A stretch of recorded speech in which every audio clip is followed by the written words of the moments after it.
All right, next. I see you, sir. Yes, go ahead. Okay, I have a big question for you. You, as a white heterosexual man who is privileged to be white and heterosexual, don't you think you have some sort of moral duty to address the fact that you are privileged, that a lot of us do not have that privilege, sir?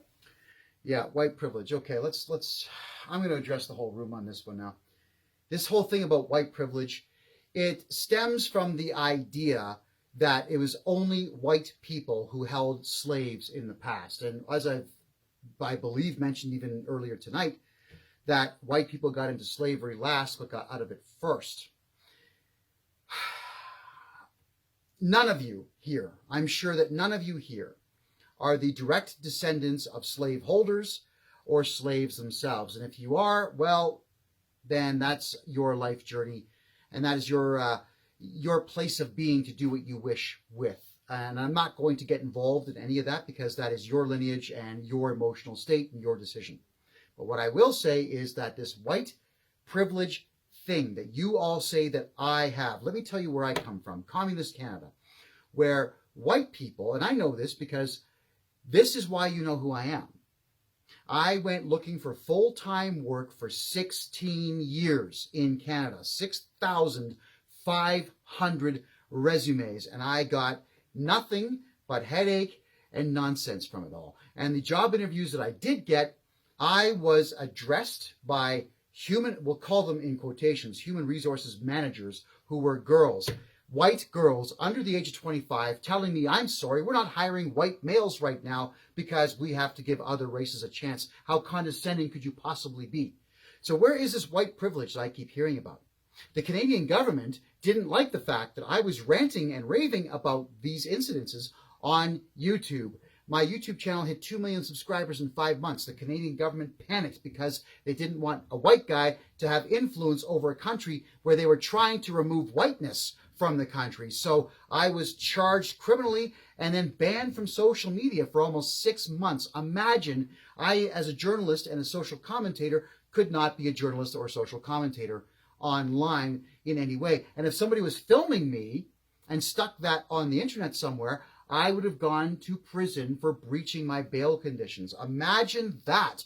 Where's the white privilege that you say that I have? I had to escape Canada, which is supposedly a white country, because I was not allowed to be a journalist, I was not allowed to speak publicly, and I was not allowed to address issues that white people were experiencing.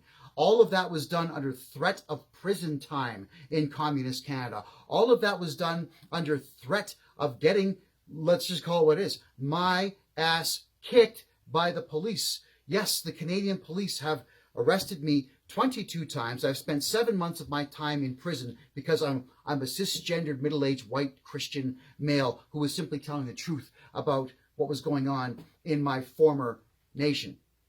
So all of you out there that want to say that white privilege is a thing, I'm going to tell you that you're wrong. It truly is not. And I can assure all of you out there who may not be white, when you're out there stating that you hate white people and you don't want anything to do with white culture, that your government's not putting you in prison for that. But if you're white, you're going to get crucified by the media and crucified by the locale, and everybody out there who does not want to be associated with anything negative will turn their backs on you as white folks, which they will not do to you if you're not white. So I'm hoping that I've made it very clear that white privilege in North America is not a thing. The worst thing that you can be in North America right now is a straight, white, middle-aged, Christian male, because that has the fewest number of opportunities available to it in every arena, including employment and just social standing.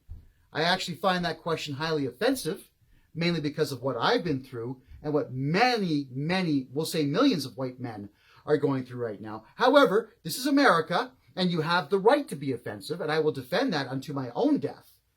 But I'm not going to let you get away with it. I will address it as I've done right now. There's no such thing as white privilege. If you want to be prissy and whiny and complaintive, by all means, do so. I'm not going to be listening to it. And nor will anybody else out there who's gone through the strife that I've gone through, or just the strife of life in general. Why would they? They've got their own lives to live, their own families to feed.